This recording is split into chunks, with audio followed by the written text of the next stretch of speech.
যাইবেন আমরা যাই।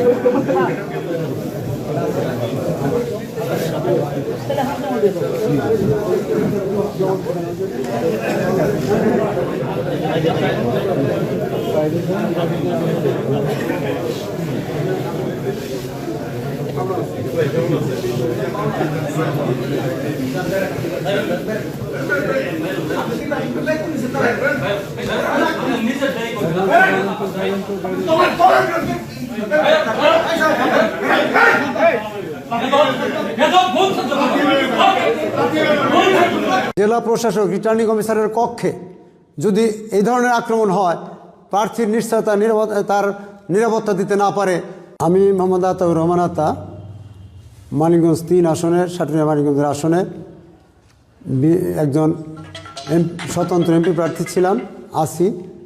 আমার মনোনয়নপত্র আজকে বাস যাচাই বাছাইয়ের সময় 1টার থেকে শুরু হয়, 1:30টার দিকে সেটা মোটামুটি শেষ হয়ে যায়। আমার মনোনয়নটাই সর্বপ্রথম ধরেছিল।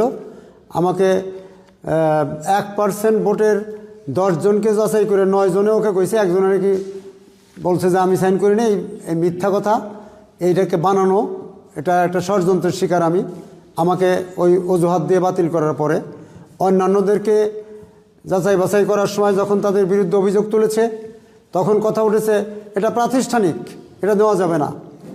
এক গ্যাস অফিসার উঠছিল, আপনি আগে বললেন না কেন, এই বলে তাকে বললো আপনি আপিল করেন গা। তাদেরকে বিভিন্নভাবে সুযোগ সুবিধা দেওয়া হয়েছে। এরপর আমি যখন বেরিয়ে আসতেছি, ওই গ্যাস অফিসারের সাথে কথা বলতেছিলাম, তখন আমার পিছন থেকে এসে একদল পেটোয়া সন্ত্রাসী বাহিনী, আফরোজা খান রিতার বাহিনী, রিতার পিএস সোহেল এবং জাদু, নাসিরুদ্দিন জাদু, অ্যাডভোকেট উজ্জ্বল সহ, এরা আমাকে আমার উপরে অতর্কিত আক্রমণ করে, যেটা আমার জন্য লজ্জাস্কর এবং অত্যন্ত আমি এটা ঘৃণা ভরে জানাতে চাই। আজকে নির্বাচনের আগে জেলা প্রশাসক রিটার্নিং অফিসারের কক্ষে যদি এই ধরনের আক্রমণ হয়, প্রার্থীর নিশ্চয়তা তার নিরাপত্তা দিতে না পারে, তাহলে বাইরে জনগণের মাঝে যখন প্রার্থীরা যাবে তাদের নিরাপত্তা কে দিবে? আজও সেই আওয়ামী লীগের মতো সন্ত্রাসী কায়দা। আগে কিন্তু আওয়ামী লীগের মতো কখনো আওয়ামী লীগরা কখনো রিটার্নিং অফিসারের কক্ষে গিয়ে তাদের সামনে সরকারি অফিসের ভিতরে যায় কখনো প্রার্থীর বিরুদ্ধে আঘাত করে নাই। আমি 2বার উপজেলা চেয়ারম্যান নির্বাচিত হয়েছি আওয়ামী লীগের আমলে, কই তারা তো আমার কখনো আঘাত করেনি। কারোর বিরুদ্ধে তাদের বিরুদ্ধে কথা বলা যাবে না। এটা হলো এখন আওয়ামী লীগকে ছাড়িয়ে গেছে আমাদের বর্তমান মানিকগঞ্জের সভাপতি বা মানিকগঞ্জের প্রার্থী আফরোজা খান রিতার বাহিনী। আমি তৎক্ষণিক জেলা রিটার্নিং অফিসারের কাছে গিয়ে জানিয়েছি আমার উপর হামলা হয়েছে, আমাকে আক্রমণ করা হয়েছে, আপনি এদেরকে গ্রেপ্তার করেন, এদের ব্যবস্থা নিন। উনি কোনো ব্যবস্থা নেননি। পরবর্তীতে আমি আমার লিখিত দিয়ে এসেছি ওনার সিএর কাছে যে আমার বিরুদ্ধে এরকম হামলা করা হয়েছে, আমি প্রার্থীর বিরুদ্ধে নির্বাচনী ব্যবস্থা গ্রহণের জন্য আমি দরখাস্ত দিয়েছি এবং যারা আমাকে আক্রমণ করছে তাদের অবিলম্বে তাদেরকে গ্রেপ্তার করে তাদের বিরুদ্ধে আইনানিক ব্যবস্থা গ্রহণ করার জন্য আমি সেখানে দরখাস্ত দিয়ে আসছি। আমি জানি না এটা কী হবে।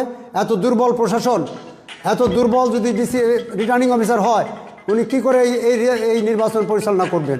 আমি মনে করি এখনও নির্বাচন শুরুই হয়নি। রিটার্নিং অফিসারের কক্ষে, রিটার্নিং অফিসারের সম্মেলন কক্ষে এখনই পার্টির উপর আঘাত করা হয় বা কোনো বিশেষ শক্তিধর বাহিনী, তাহলে অন্যান্য প্রার্থীরা বাইরে কি করে তারা ভোট চাবে, ভোটের জন্য তারা ক্যানভাস করবে, তারা কীভাবে নির্বাচন করবে? এই নির্বাচন এখন প্রশ্নবিদ্ধ হয়ে উঠেছে। মানিকগঞ্জের নির্বাচন সারা বাংলাদেশেও কতটা প্রশ্নবিদ্ধ জানি না, মানিকগঞ্জের নির্বাচন প্রশ্নবিদ্ধ হয়ে উঠছে।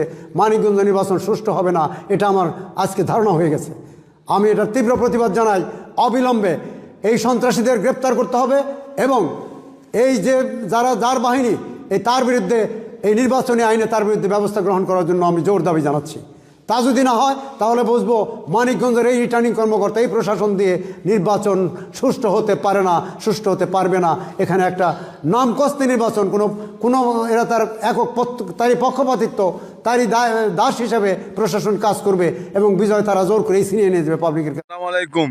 ভিডিওটা ভালো লাগলে লাইক, কমেন্ট, শেয়ার করবেন এবং পরবর্তী ভিডিওতে চ্যানেলটি সাবস্ক্রাইব করুন। ধন্যবাদ সবাইকে।